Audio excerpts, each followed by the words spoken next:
हमारे चैनल को सब्सक्राइब करें और बेल आइकन दबाएं। बधाई हो, घर से भागी हुई तुम्हारी माँ का पता चल गया और तुम्हारे झूठ का भी।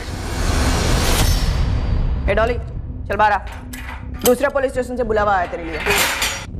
थोड़ी ताज़ी हवा खिलाते हैं तुझे। अरे आशा, खाना हो या हवा तमीज से खिलाया कर, क्योंकि ना तो मैं हमेशा यहाँ रहने वाली हूँ और ना तेरी हमेशा चलने वाली है।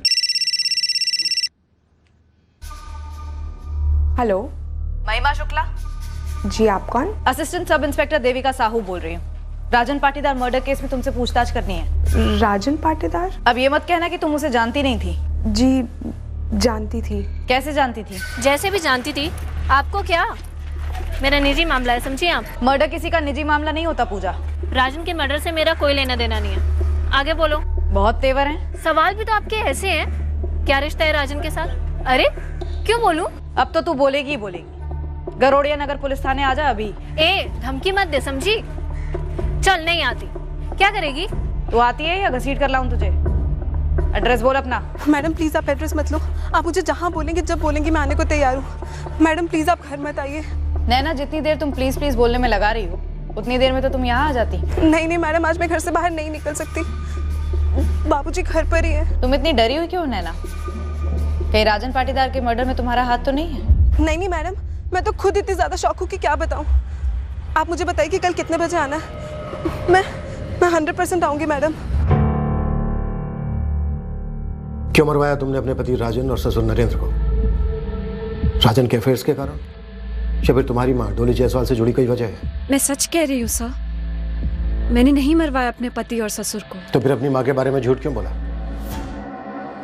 झूठों पर भरोसा करना इतना आसान नहीं होता। आसान तो सच्चाई का सामना करना भी नहीं होता ना सर।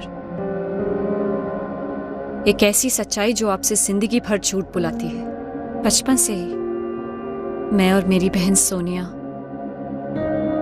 उस सच्चाई से छुपते रहे कि मेरी माँ डॉली जायसवाल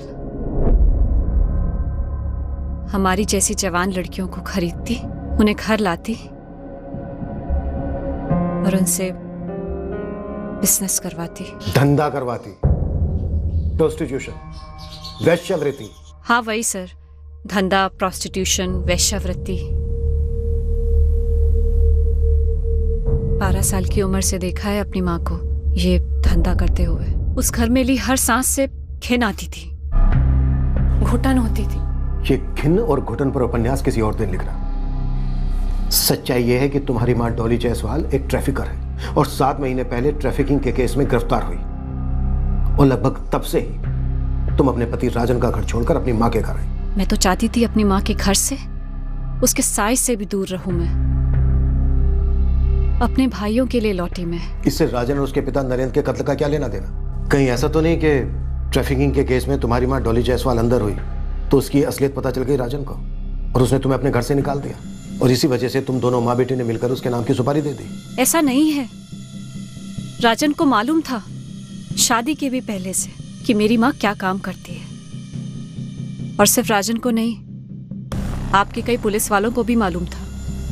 और राजन ने मुझे घर से नहीं निकाला, मैंने मजबूरी में वो घर छोड़ा अपने भाइयों के लिए। 7 महीने पहले जब माँ गिरफ्तार हुई तब से कहर टूट पड़ा हम सबकी जिंदगी में। पहले तू घर जा, अमित और अतुल को संभाल कुछ समय के लिए। क्यों माँ, कहाँ जा रही हो? जा नहीं रही हूँ, पुलिस स्टेशन से बोल रही हूँ।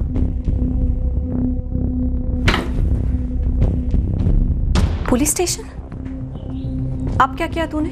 तू घर जा, अमित और अतुल का ख्याल रख। मैंने सोनिया को भी बोल दिया है। पर बता तो सही, अब किया क्या है तूने? हेलो हेलो,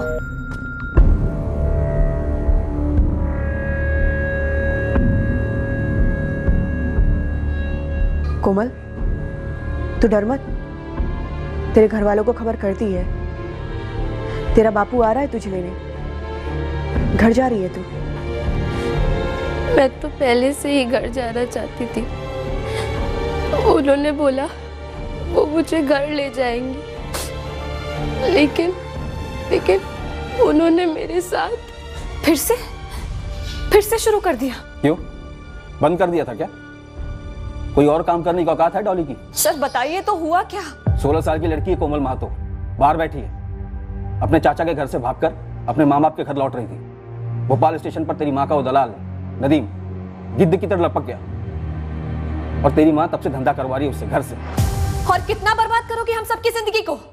तुम्हें शर्म नहीं आती? अरे वो लड़की 16 साल की है और तुमने वादा किया था ना कि सोनिया की शादी के बाद फिर कभी नहीं करोगी। तोड़ दिया, तेरे दोनों भाइयों के लिए तोड़ दिया वादा। किस्मत थी हम दोनों बहनों की, जो बचपन में तुमने हमें धंधे पर नहीं बैठा दिया। किस्मत नहीं शालिनी, माँ का प्यार था वो। माँ तेरे अंदर सिर्फ बच्चे पैदा करने के लिए थी, कर दिए ना बच्चे पैदा, अब पीछा छोड़ो हमारा। मुझे तो शर्म आती है तुम्हें माँ कहने से भी, जो दूसरों के बच्चों को नुचवाकर उनसे पैसे कमाती है। ये आदर्शवादी बकबक तब करनी थी जब मैंने शुरू किया था। उस समय तो दोनों बहनें बड़े सूट बनवाया करती थी उस पैसे से। उसी पैसे से मैंने तेरी शादी की थी। जब सोनिया की शादी की थी तब भोपाल से इंदौर 3 लड़कियों को पार किया था। तब क्या याददाश्त खो बैठी थी अपनी? गूंगी बहरी अंधी हो गई थी?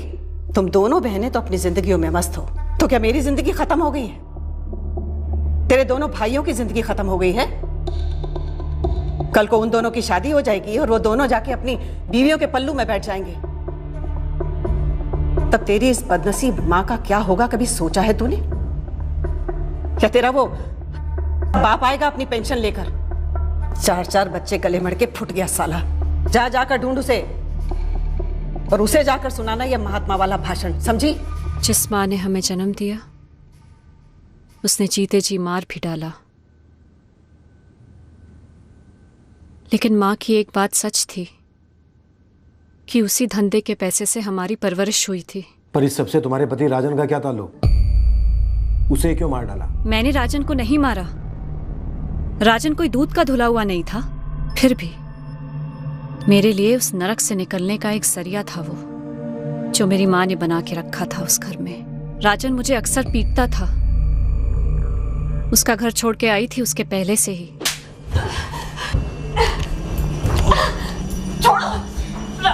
पर मैं सब सह लेती, सोचती सिर्फ मारता ही तो है, लड़कियां तो नहीं बेचता।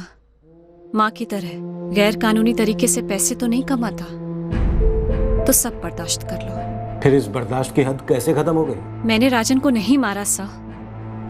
हाँ, मैंने आपसे झूठ कहा अपनी माँ के बारे में, लेकिन ये सच है, राजन को मंजूर नहीं था मेरे भाइयों का उसके घर में रहना। नफरत करता था उनसे, मेरे पूरे खानदान से। कोई मौका नहीं छोड़ता था ताने सुनाने का। ऐसे में मैं क्या करती सा? अपने भाइयों को तो नहीं छोड़ सकती थी। एक क्रिमिनल है फैजल।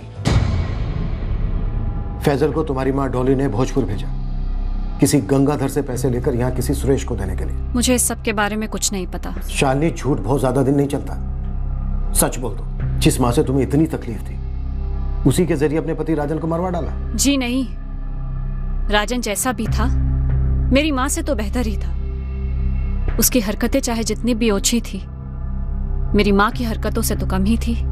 अगर आप ये कहना चाहते हैं कि मेरी माँ ने सुपारी दी होगी राजन को मरवाने की, तो सच कहूं सर, मुझे कोई ताज्जुब नहीं होगा। पर वो राजन को क्यों मरवाती? ऐसा क्या बिगाड़ा होगा राजन ने उसका? अरे आशा, तू ही पूछ लेती जो पूछना था। अब जेल के अंदर से कौन सी लड़कियां बेचने लग रही हूँ मैं? सर, मेरे लैंडलाइन पर एक अज्ञात कॉलर ने फोन करके टिप दी थी कि डॉली जायसवाल ने एक नाबालिग लड़की कोमल को अपने घर पर रखा है और उससे धंधा करवा रही। हाँ जानता हूँ, 7 महीने पहले का केस है, पर रीओपन करना होगा। मुझे डाउट है कि कहीं ये टिप तुम्हें शालिनी के पति राजन पाटीदार ने तो नहीं दी थी? विक्टिम राजन पाटीदार ने? हाँ, 3 अफेयर्स एक साथ चल रहे थे राजन के। शायद डॉली को पकड़वाकर वो शालिनी को अपने घर से निकालने की फिराक में हो और डॉली ने बदला लेने के लिए राजन का मर्डर करवाया हो सकता है शालिनी भी इसमें शामिल हो। ठीक है सर, पता लगाता हूँ उस अज्ञात कॉलर के बारे में। आप मेरे पति को बीच में क्यों ला रही हैं? मत कीजिए, मैं बोल रही हूँ ना कि मैं जानती हूँ राजन को। तुम अब भी पूरा सच नहीं बोल रही हो महिमा। ये रहे तुम्हारे फोन रिकॉर्ड्स। रोज बात होती थी तुम्हारी राजन से। हाँ, मेरा अफेयर था राजन के साथ, लेकिन हमारा संबंध सिर्फ जिस्मानी था और कुछ भी नहीं। कहाँ मिले? मेरे पति ने लोन लिया था राजन से, एक बार जब वो टूर पे थे तब राजन घर आया था वसूली के लिए, तब मिले। उसके बाद से जब मेरे पति घर पे नहीं होते थे मैं राजन को घर पे बुलाती थी। शायद तुम्हारे पति को पता चल गया हो, उसने मरवाया हो। नहीं मैडम, मेरे पति तो महीने में 15 दिन शहर के बाहर रहते हैं। उन्हें तो मालूम भी नहीं था कि मेरे पास ये दूसरा नंबर है। मेरे पति को इस बारे में कुछ भी मालूम नहीं है, ना मुझे कुछ मालूम है। मैं तो उसकी बीवी शालिनी को भी नहीं जानती। राजन का कत्ल, वो भी जेल के अंदर से। पहली बात तो ये है साहब कि राजन मेरा दामाद था, मेरी बड़ी बेटी शालिनी का पति। अपने हाथों से बसाया था मैंने उसका घर, और वही घोंसला मैं खुद जला दूंगी। अगर तेरी जान खतरे में आए ना तो तू अपने दामाद को क्या, अपनी बेटी को भी जला देगी डॉली? मैं कोई बहुत इमोशनल औरत तो हूं नहीं, और ना ही मुझे रोने धोने या ड्रामा करने की आदत है। हाँ, मैंने लड़कियां बेची, धंधा भी करवाया उनसे, लेकिन पहले मैं खुद धंधे पर बैठी साहब, ताकि अपने 4 बच्चों को पाल सकूं। पढ़ी लिखी नहीं हूं ना, कुछ आता भी नहीं था, ये सब आसानी से हो गया मुझसे। हमारे मोहल्ले में एक औरत थी, उसने ये रास्ता दिखाया और मैं उस पर चल पड़ी। लेकिन इतने सालों में मैंने अपने बच्चों पे कभी आंच नहीं आने दी। कत्ल किससे करवाया तूने डॉली? नरेंद्र पाटीदार के नौकर बाबूराम से? कत्ल तो क्या, मुझे थप्पड़ के नाम से भी चिढ़ है। इतनी लड़कियों से धंधा करवाया मैंने, किसी से भी पूछ लो। बड़ा लाड करती थी उनका, खाना, कपड़ा, पिक्चरें दिखाना, दिवाली, ईद, सब कुछ। फैजल से सुरेश तक पैसे पहुंचाए, किस लिए? वो रुपए मेरे दामाद नंबर 2 सोनिया के पति धीरज गुर्जर के लिए थे। उसका एक्सीडेंट हो गया था।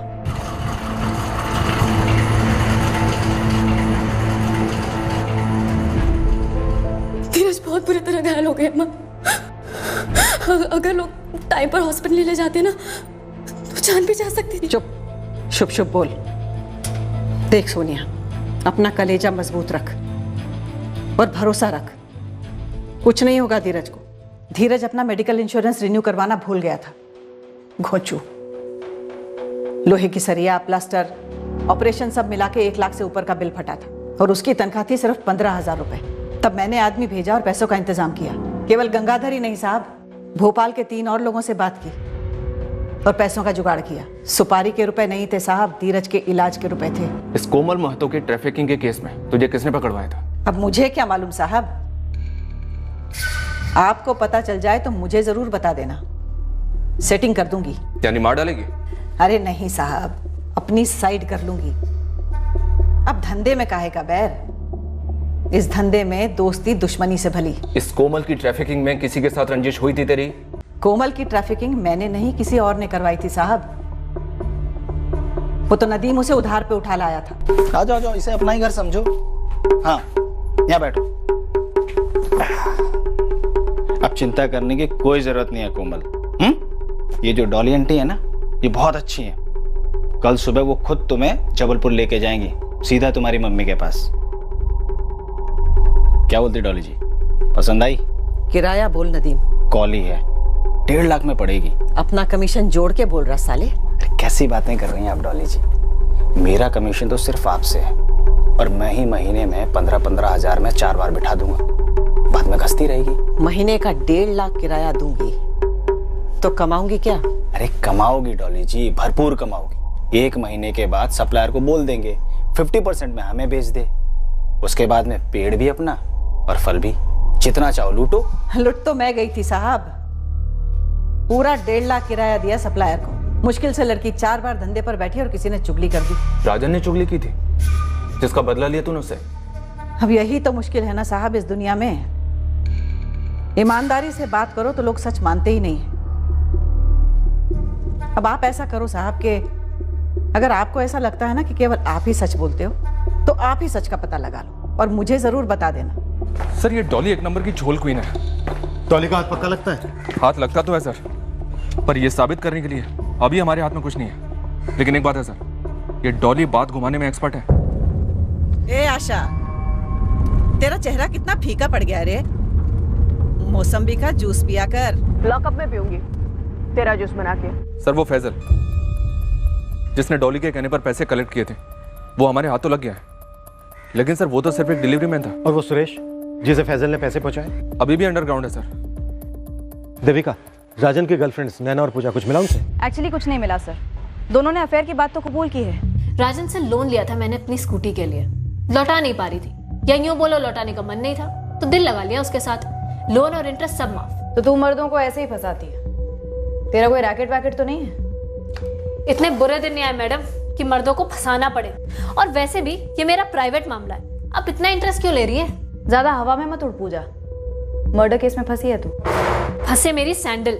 बोला ना एक बार, राजन के साथ कुछ सीरियस नहीं था, लोन के बदले टाइम पास था बस।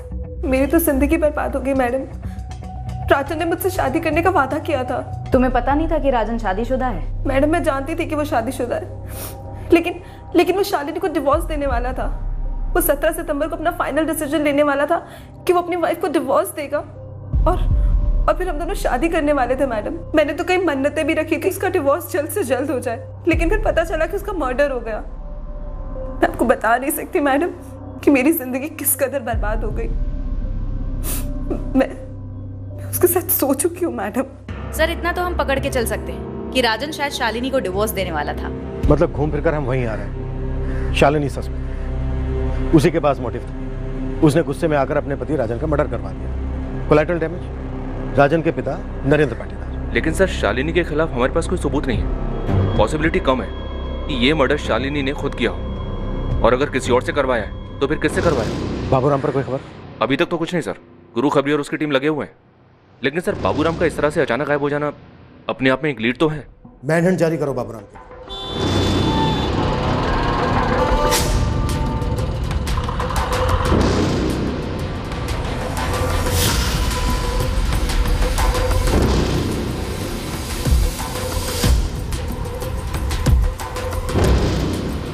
एक आंसू बहाने की जरूरत नहीं है उस लीचड़ राजन के लिए। 3 औरतों को घुमा रहा था, बताया था पुलिस ने मुझे। एक से तो शादी का वादा भी कर चुका था, और इसीलिए तुझे तलाक दे रहा था, है ना? इसीलिए मरवा दिया तुमने उसे? कोमल महतो के बारे में चुगली किसने की थी? मतलब तुमने ही राजन को मरवाया? धीरज का एक्सीडेंट किसने करवाया शालिनी?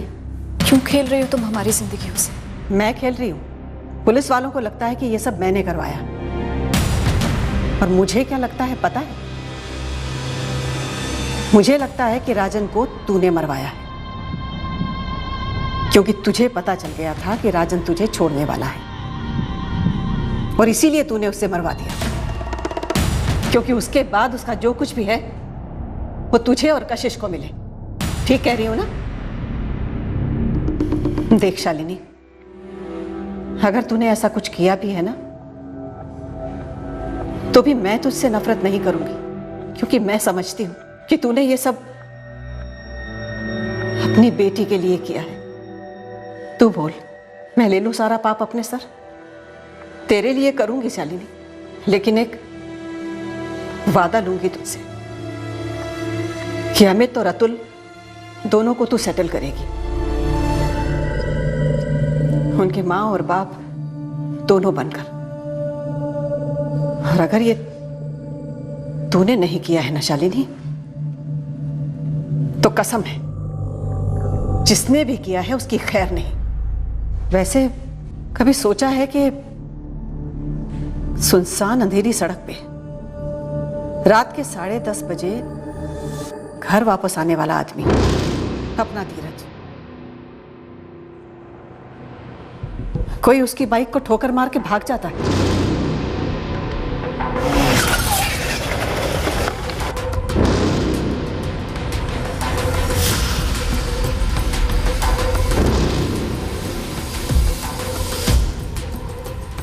जी हाँ, हॉस्पिटल का सारा बिल दरअसल सोनिया की माँ ने ही भरा था। मैंने माँ से मदद मांगी थी मैडम। एक्सीडेंट 23 अगस्त की रात को हुआ था? जी हाँ, मंडीदीप में एक फर्टिलाइजर डिपो है, मैं वहाँ मैनेजर हूँ। रात को ड्यूटी से लौट रहा था कि एक गाड़ी ने उड़ा दिया। क्या तुमको भी डॉली जायसवाल की चलाई जा रही वैश्यवृत्ति के बारे में मालूम था? जी मालूम था। राजन को भी मालूम था, है ना? जी हाँ। सोनिया, तुम्हें किस पर शक है? राजन को किसने मरवाया होगा? तुम्हारी बहन शालिनी ने या फिर तुम्हारी माँ डॉली ने? मैं अपनी माँ और बहन पर शक करूं क्योंकि आप शक कर रही हैं। हमें शक तो है, पर कड़ियां नहीं मिल रही हैं। दुनिया चाहे यहाँ की वहां क्यों ना हो जाए, मेरी शालिनी दीदी अपने पति का तो क्या, किसी जानी दुश्मन का भी खून नहीं करेगी। रही बात मेरी माँ की, मेरी माँ चाहे कितने भी घिनौना काम क्यों ना करती हो, वो किसी का कत्ल नहीं करेगी। सिद्धेश, तुम धीरज के छोटे भाई हो? जी। शालिनी से पता चला कि तुम और राजन अच्छे दोस्त थे? हाँ, पुरानी दोस्ती थी। बाद में पता चला कि वो सोनिया भाभी की शालिनी दीदी के पति हैं। तुम काम क्या करते हो सिद्धेश? रिसेप्शनिस्ट हूँ एक होटल में। उस लड़की से जो धंधा कराया ना, हाय लगी है पूरी फैमिली को। अब देखिए ना, खुद डॉली जी जेल चली गई, यहाँ शालिनी जी की पूरी लाइफ तितर बितर हो गई। धीरज भैया का ऐसे एक्सीडेंट हो गया और फिर राजन और उसके पापा खत्म हो गए। सबकी लाइफ खराब हो गई मैडम, किसी की करनी और सबकी भरनी। तुम्हें क्या लगता है सिद्धेश, राजन ने डॉली के खिलाफ पुलिस को खबर कर दी होगी उस लड़की कोमल महतो के बारे में? मुझे इस सब के बारे में ज्यादा जानकारी नहीं है, बस इतना जानता हूँ कि डॉली जी के एक जुर्म ने कितनों की लाइफ खराब कर दी। सर, कॉल रिकॉर्ड्स आ गए। जिस अज्ञात नंबर से हमें कॉल आया था कि कोमल महतो डॉली जायसवाल के घर पर है, वो नंबर पता चल गया है, अभी स्विच ऑफ है, लेकिन वो नंबर राजन पाटीदार का तो नहीं है। पता करो ये किसका नंबर है विनायक। इस केस में ऑलरेडी हम काफी चक्कर काट चुके हैं, अब सीधे आगे बढ़ने के लिए एक तगड़ी कड़ी चाहिए। मालिक, इंदौर से बोल रहा हूँ, आपके काम की कड़ी हाथ लगी है। बाबूराम यहाँ इंदौर में है, सिक्योरिटी गार्ड की नौकरी कर रहा है, उसका सारा मूवमेंट मैं ट्रैक कर रहा हूँ। गुरु, किसी भी सूरत में ये बाबूराम रडार से फिसलना नहीं चाहिए। उस वक्त बाबूराम हमारा मुख्य संदिग्ध था और हम मानकर चल रहे थे कि ये कत्ल उसी ने किए और अब वो हमारे हाथों में आने वाला था। सर सुनिए तो, माजरा क्या है साहब? हमें पता था कि बाबूराम अपनी बेगुनाही की दुहाई देगा, पर बाबूराम इस केस में एक ऐसा अजीब नया पहलू सामने लाया जो अब तक सामने आया ही नहीं था। अरे साहब, मैं भागा कहाँ? अकेला आदमी, घर परिवार है नहीं। यहाँ भोपाल में छोटे मोटे काम करता था, वहाँ इंदौर में अच्छी तनख्वाह वाली नौकरी मिली तो वहाँ चला गया, आराम से रह रहा था। मर्डर के प्लान में पहले इंदौर में नौकरी पकड़ना शामिल था, है ना, ताकि कभी किसी को यह शक ना हो कि तू भाग गया। बाबूराम, चल अब शुरू हो जा। दोनों मर्डर 5:30 से 6:30 के बीच हुए। किसने खोला था दरवाजा? नरेंद्र पाटीदार ने। पहले उसे मारा तूने?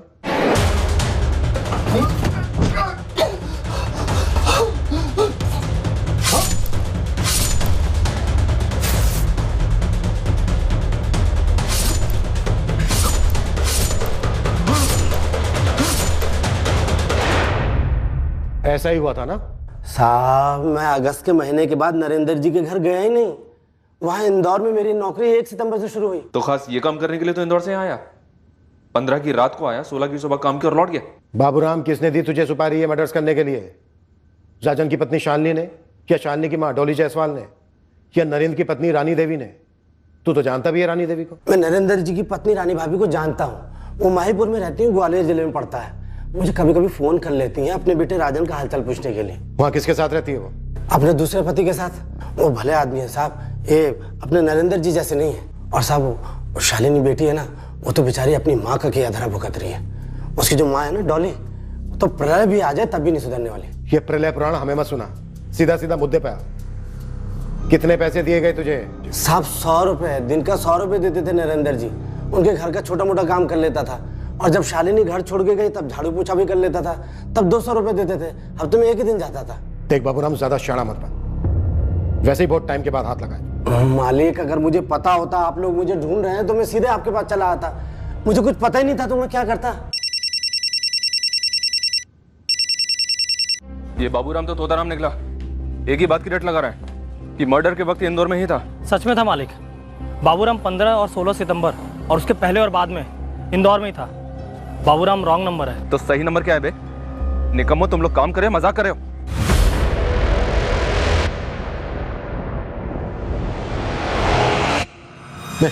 जा तू।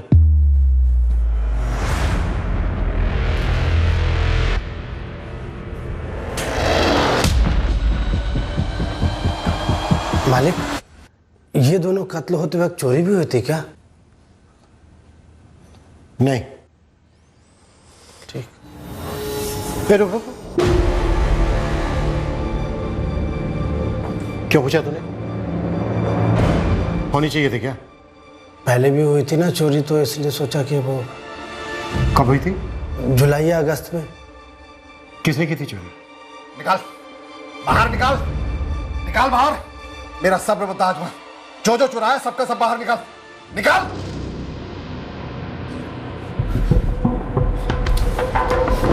सारे के सारे निकाल अमित, वरना तेरी खाल उधेड़ दूंगा। इतने ही थे तेरी अलमारी में, और ज्यादा भौंक मत बुड्ढे। क्या बोला?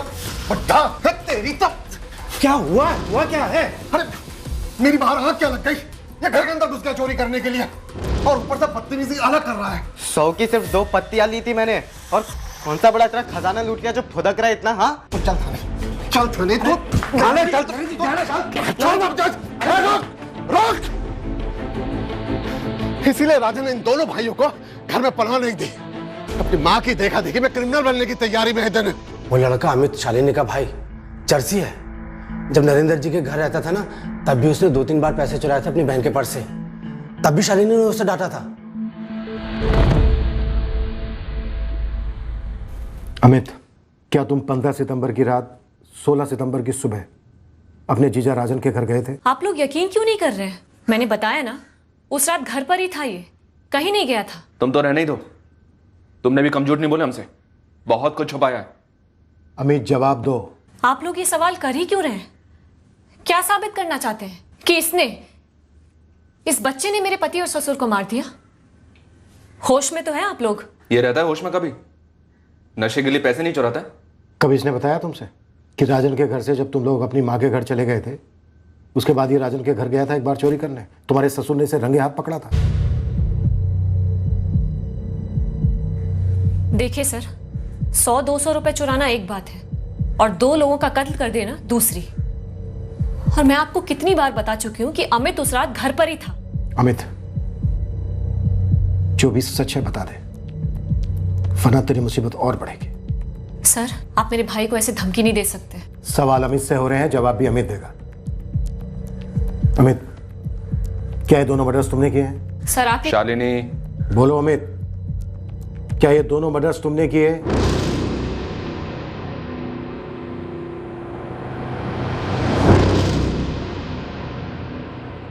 किसके मर्डर? अपने जीजा राजन और उसके पिता नरेंद्र पाटीदार के मर्डर। नहीं।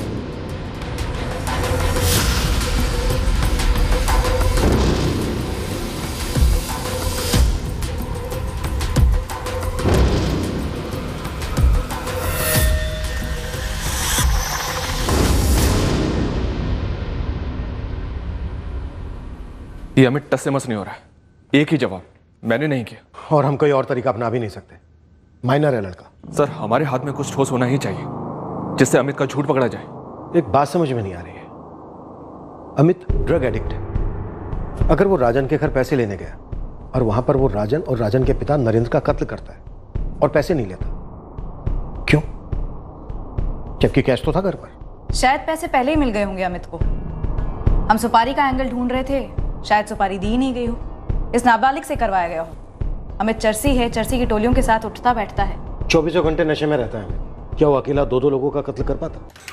साहब अंदर आऊं क्या? कुछ काम की खबर लाया गुरु। ये शालिनी का भाई अमित भी रॉन्ग नंबर है। तूने मिलाया क्या? हाँ साहब। अब देखिए, ये अमित अकेला 2-2 मर्डर तो नहीं कर सकता है, कम से कम 2 लोग लगते हैं इस काम के लिए। मैंने इसके चर्सी की टोली को खूब खंगाला है, कोई भी ये काम मुफ्त में नहीं करेगा, और ना ही ऐसी कोई खबर है। इतने नशे में रहने वालों की जुबान फिसलती है साहब, लेकिन इसने कभी भी अपने किसी भी साथी को कुछ भी नहीं बोला है। शालिनी कह रही थी कि उस रात अमित घर पर ही था, उसका क्या? सर, ये साबित करने के लिए कोई सबूत तो नहीं है, पर इस बात का भी क्या सबूत है कि अमित राजन के घर गया था? सर एक बात बोलूं साहब, राजन मरते वक्त फुल दारू के नशे में था, अंदर के कमरे में घंटी बजी होगी तो पूरे चांसेस है कि राजन तो उठ के नहीं गया होगा दरवाजा खोलने के लिए। बाहर इसका बापू नरेंद्र सोया हुआ था, तो हो सकता है कि दरवाजा खोलने नरेंद्र उठा हो। अब सोचिए सर, अगर ये अमित वहां गया होता तो क्या नरेंद्र उसे देखकर भड़कता नहीं, चिल्लाता नहीं, उसे अंदर ले लेता और फिर खुद बाथरूम की ओर चला जाता, जहां पहले अमित उसे मारे फिर राजन को मारे? रॉन्ग नंबर पे रॉन्ग नंबर। पता नहीं सही नंबर क्यों नहीं लग रहा है इस केस में। क्योंकि हमारे पास इस बात का कोई टेक्निकल सबूत नहीं है कि उस रात किसी की बात हुई राजन के साथ, फिर वो जान पहचान वाला शख्स राजन के घर आया हो, राजन के साथ बैठकर कमरे के अंदर उसने शराब पी हो, फिर राजन को मार दिया हो, राजन के बाप को भी। सर मौत सुबह 5:30 से 6:30 के बीच में हुई, यानी जो भी शख्स आया होगा कातिल रात भर रुकने के इरादे से ही आया होगा। कुल मिलाकर एक ही एंगल में दम लग रहा है इस वक्त, और वह है खुद शालिनी। लेकिन सवाल यह है कि क्या शालिनी अपनी छोटी सी बच्ची कशिश और 2 नाबालिग भाइयों को अकेले घर पर छोड़कर अपने पति के घर जाती उस रात को? और पूरी रात वहां रहती और फिर सुबह 5:30 से 6:30 के बीच दोनों का कत्ल करती और वापस अपने घर लौटती। जहां से शुरुआत की थी, घूम घाम कर फिर वहीं लौटे थे। हम इस केस का तोड़ नहीं ढूंढ पा रहे थे, समझ नहीं पा रहे थे कि हम कहां चूक रहे हैं। फिर हमारी उंगली एक ऐसे एंगल पर पड़ी जो इस केस का हिस्सा जरूर था, लेकिन इस डबल मर्डर की वजह हो सकता है, इस तरह उभर कर नहीं आया। इस एंगल का ख्याल हमारे दिमाग में 2 महीने बाद आया, जब हम अंधी गलियों में चक्कर काट काट कर थक से गए थे। वो एक्सीडेंट, शालिनी की छोटी बहन सोनिया के पति धीरज गुर्जर का जो एक्सीडेंट हुआ था, वो एक्सीडेंट, वो वाकयात क्या वाकई में एक्सीडेंट था? आपको लगता है सर वो एक्सीडेंट नहीं था? वही सोच रहा हूं। देविका, याद है धीरज के छोटे भाई सिद्धेश ने तुमसे क्या कहा था? ये जो सोनिया भाभी की माँ ने उस लड़की से जो धंधा कराया ना, हाय लग गई है पूरी फैमिली। सबकी लाइफ खराब हो गई मैडम, किसी की करनी और सबकी भरनी। एक तरीके से उसकी ये बात इस बात को अंडरलाइन करती है कि ये सारे हादसे डॉली के ट्रैफिकिंग केस से कहीं ना कहीं जुड़े हैं। उस केस के तो हर पहलू को हमने खंगाला। ट्रैफिक हुई उस बच्ची कोमल महतो तक भी हम पहुंचे, उसकी अपनी दुखद कहानी थी, पर इस डबल मर्डर से जुड़ा कुछ भी नहीं मिला सर। और वो एक्सीडेंट डॉली के छोटे दामाद का एक्सीडेंट होता है, फिर बड़े दामाद का कत्ल। क्या ये धीरज का एक्सीडेंट वाकई में एक्सीडेंट था, या फिर ये एक्सीडेंट एक अटेम्प्ट टू मर्डर था? धीरज और राजन के बीच में कोई आपसी रंजिश हो, क्या आपका इशारा इस ओर है? इन दोनों दामादों के बीच अनबन हो सकती है। इस एक्सीडेंट की रिपोर्ट मंगवाओ।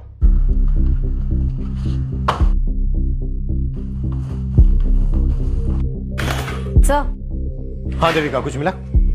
कह नहीं सकते सर, लेकिन धीरज के फोन रिकॉर्ड से इतना तो क्लियर है कि धीरज और राजन के बीच में काफी बातचीत होती थी। इनफैक्ट शालिनी की बहन सोनिया, उसका पति धीरज, उसका छोटा भाई सिद्धेश और शालिनी का पति राजन, इन सभी के बीच में काफी बातचीत होती थी। आखिर रिश्तेदार हैं, अब इनमें से कैसी रंजिश कब किसके बीच में शुरू हुई ये पकड़ में नहीं आ रहा है सर।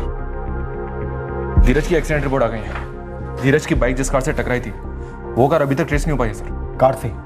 जी हाँ सर। सर धीरज के एक्सीडेंट केस को हिट एंड रन केस करार दिया गया। कार को ढूंढने की काफी कोशिश की गई पर वो नहीं मिली।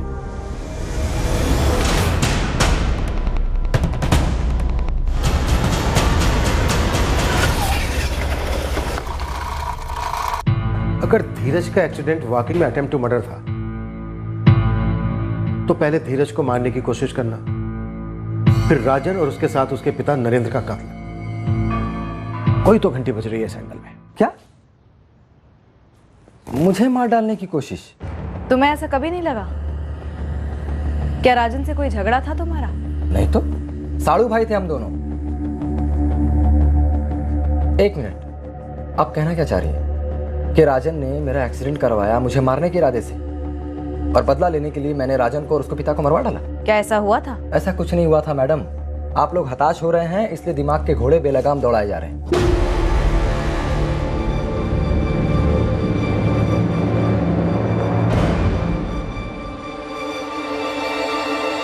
कुछ कहना चाहती हो सोनिया?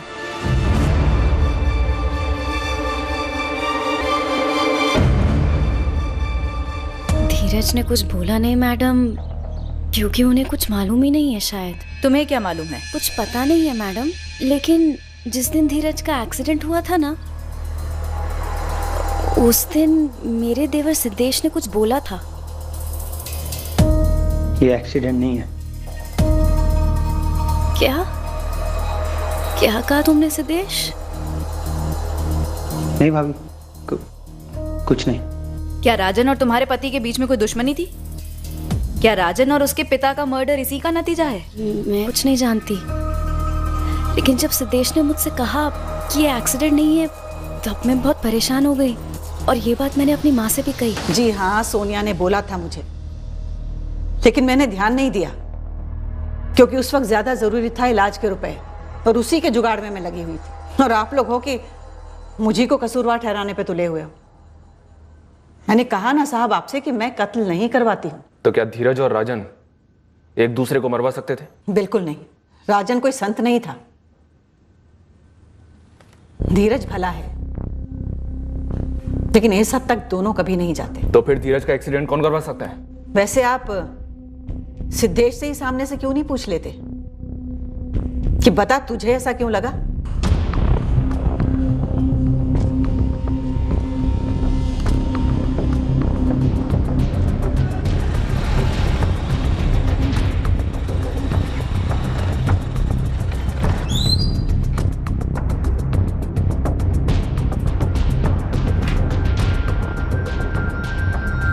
सिद्धेश गुर्जर हमेशा नाइट ड्यूटी करता है। पिछले 6 महीने से तो नाइट शिफ्ट पर ही है। ये रजिस्टर मुझे चाहिए, बाद में लौटा देंगे। ठीक है सर। सर मुझे ऐसा लगा क्योंकि रात 9 बजे के बाद उस रास्ते पर कोई ट्रैफिक होता ही नहीं है, रास्ता एकदम साफ होता है और धीरज भैया एकदम सेफ बाइक चलाते हैं, वहां कभी एक्सीडेंट नहीं होता, इसलिए मुझे लगा सर। जानबूझकर धीरज को किसने कार से उड़ाया मारने के इरादे से? तो कौन कर सकता है ऐसा सिद्धेश? मुझे नहीं पता सर, मुझे बस ऐसा लगा। तुझे ऐसा लगा नहीं, तुझे पता था, तुझे पता है किसने करवाया एक्सीडेंट। नाम बोल। 15 सितंबर की रात को तू कहाँ था? ड्यूटी पर था। तेरे होटल का गैस रजिस्टर है 15 सितंबर की नाइट शिफ्ट वाले पेज पर जा, ऑन ड्यूटी रिसेप्शनिस्ट में तेरा सिग्नेचर देखा हमें। ये देखिए सर, ये रहा सिग्नेचर।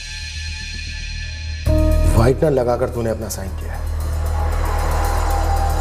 तेरे मैनेजर को अच्छी तरह से याद है 15 सितंबर की नाइट शिफ्ट से तूने ऑफ मांगा था। 15 सितंबर सिद्धेश के मौजूद होने के सिग्नेचर के नीचे व्हाइटनर लगाया हुआ है। क्यों? दिखाइए। लेकिन इस रजिस्टर पर सिद्धेश का सिग्नेचर 15 सितंबर को कैसे हो सकता है? उस रात तो वो छुट्टी पर था। मोहन सर, वो मेरे घर का एक अर्जेंट काम आ पड़ा है तो आज नहीं आ पाऊंगा, प्लीज ऑफ दे दीजिए। चालाक है तू। रजिस्टर में गड़बड़ी की, अपना फोन घर पर छोड़ कर गया, राजन के घर नहीं लेके गया ताकि तेरे फोन की लोकेशन राजन के घर की ना दिखे। पर तू उतना भी चालाक नहीं है सिद्धेश। तूने कहा था कि तू उस रात ड्यूटी पर था, जबकि उस वक्त तेरा फोन तेरे घर पर ही था। हमने पता किया है राजन से दोस्ती थी तेरी, तुम लोग मिलते थे, पिया करते थे साथ में, और उस रात को भी पी रहे थे। चलो, क्यों मार डाला बाप बेटे को? क्या धीरज को मारने की कोशिश राजन ने करवाई थी? हाँ। और तुझे कैसे पता चला? राजन ने 23 अगस्त को फोन किया था मुझे, एक्सीडेंट के पहले ही उसने फोन किया था। हाँ राजन, क्या हाल है? बढ़िया, सब ठीक तो है? हाँ हाँ, पर तू ऐसे क्यों पूछ रहा है? नहीं बस ऐसे ही। धीरज ठीक है ना? हाँ बिल्कुल ठीक है। ठीक है, चल। मैं हैरान था कि ये राजन अचानक धीरज भैया का हालचाल क्यों पूछ रहा है, और उसके कॉल के आधे घंटे बाद मुझे एक कॉल आया। हाँ धीरज भैया। कौन?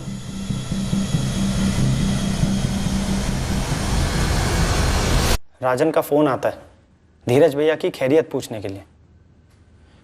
उसके आधे घंटे बाद एक राह चलता आदमी धीरज भैया के फोन से कॉल करके कहता है कि उनका एक्सीडेंट हो गया।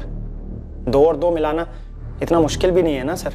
राजन क्यों मरवाना चाहता था धीरज को? क्योंकि शक था राजन को सर कि उसकी पत्नी शालिनी और धीरज भैया का अफेयर चल रहा था। वाकई में अफेयर चल रहा था? नहीं था सर। धीरज भैया काफी सपोर्ट करते थे शालिनी जी को, कभी कभार उनके घर भी जाते थे हौसला देने सर, कभी पैसे भी देते थे। धीरज भैया शालिनी जी की मदद सिर्फ इसलिए कर रहे थे क्योंकि वो अकेली थी, अकेली अपनी छोटी बच्ची कशिश और 2 भाइयों को संभाल रही थी। मैं राजन के साथ पीने बैठता था छुट्टी के दिन, तो 2-4 बार राजन ने पूछा भी था मुझसे। धीरज हर तीसरे दिन जाता है वहाँ, माजरा क्या है? नहीं क्योंकि तू नहीं जाता ना इसलिए। अच्छा, मतलब तेरा धीरज भैया शालिनी की जिंदगी में मेरी जगह लेगा? राजन वो वाइफ है तेरी और तू उसके बारे में कैसी बातें कर रहा है? धीरज भैया के साथ सोनिया भाभी भी तो जाती है ना। लेकिन धीरज अकेला ज्यादा जाता है। राजन ये शक करना छोड़ दे, धीरज भैया सिर्फ हेल्प करना चाहते हैं शालिनी भाभी। एक छोटी बच्ची, 2 छोटे भाई, उसमें से एक चर्सी, आसान लाइफ नहीं है उनकी। राजन को शक था कि तुम्हारा धीरज के साथ अफेयर है, ये बात तुम्हें पता थी? हाँ पता थी, राजन थे ही शक के मिजाज के। इस बात को लेकर उन्होंने मुझे 1-2 बार बुरा भला भी कहा था, पर मैडम मेरा धीरज के साथ कोई चक्कर नहीं है। मेरी छोटी बहन के पति है वो। बड़ी इज्जत करती हूँ उनकी, क्योंकि वो हमारी काफी मदद करते हैं।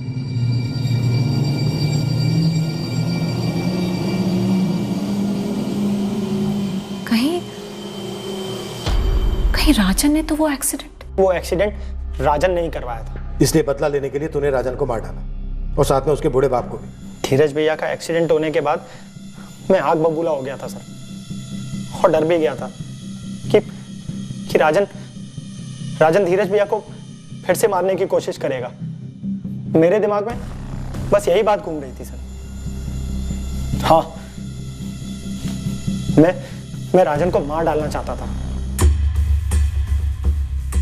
मैंने पूरी प्लानिंग कर रखी थी, जॉब से ऑफ भी ले लिया, चाकू भी ले लिया, पर पीने के बीच में मैंने मन बदल दिया। सोचा नहीं मारता हूँ, मैंने प्लान ड्रॉप कर दिया। बस उसके बाद हम लोग बातें करते रहे थोड़ी देर और फिर सो गए।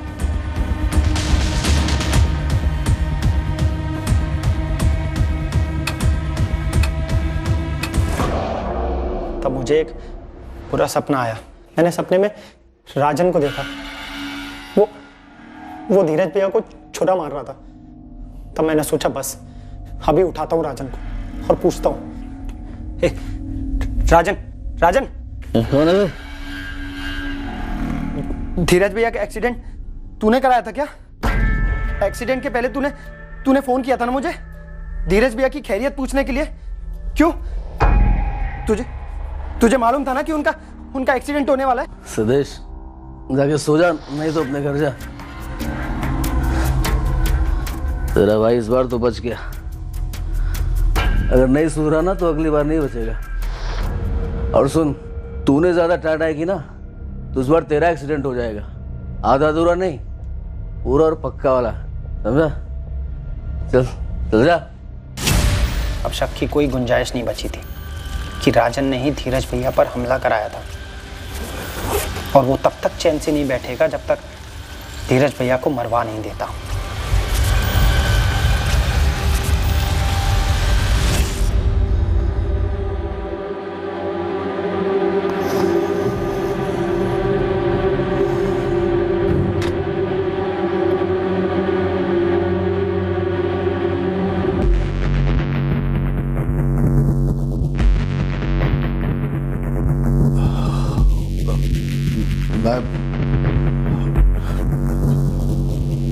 दूध लेने जा रहा हूं। मैं समझ गया कि नरेंद्र जी ने कुछ भांप लिया था। मेरी कमीज पर खून के धब्बे देख लिए थे। अब उनको जिंदा छोड़ना बहुत रिस्की था। मैं आता हूं।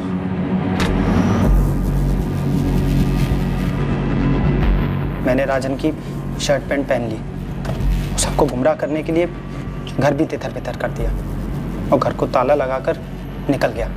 शालिनी का कहना है कि उसका और धीरज का कोई अफेयर नहीं था। मैंने भी तो वही बोला था ना सर। मैंने समझाया उसे कि ये उसके मन का वहम है। जरूर शालिनी जी ने भी बोला होगा, पर फिर भी क्यों मारने की कोशिश की उसने मेरे भाई को? तो एक पुलिस कंप्लेन कर देता। पर साबित कैसे करता सर कि एक्सीडेंट नहीं, अटेम्प्ट टू मर्डर था? तो अब क्या राजन और उसके बाप को मारकर साबित कर पाया? तो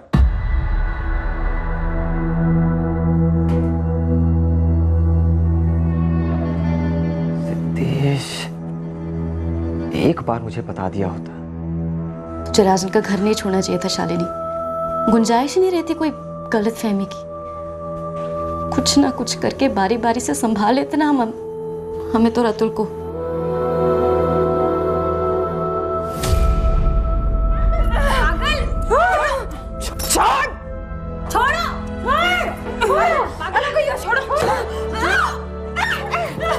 ये सब तुम्हारी वजह से हुआ है माँ, सब तुम्हारी वजह से। मेरे ससुर पे मतलब मारेंगे, सब तुम्हारी वजह से। देश की पूरी जिंदगी बर्बाद हो गई। एक आम इंसान को तूने मुजरिम बना दिया।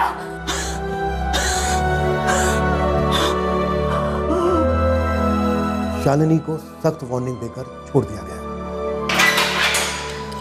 डॉली जायसवाल ट्रैफिकिंग के चार्जेस में अब भी जेल में। जल्द ही अदालत में सुनवाई शुरू होगी।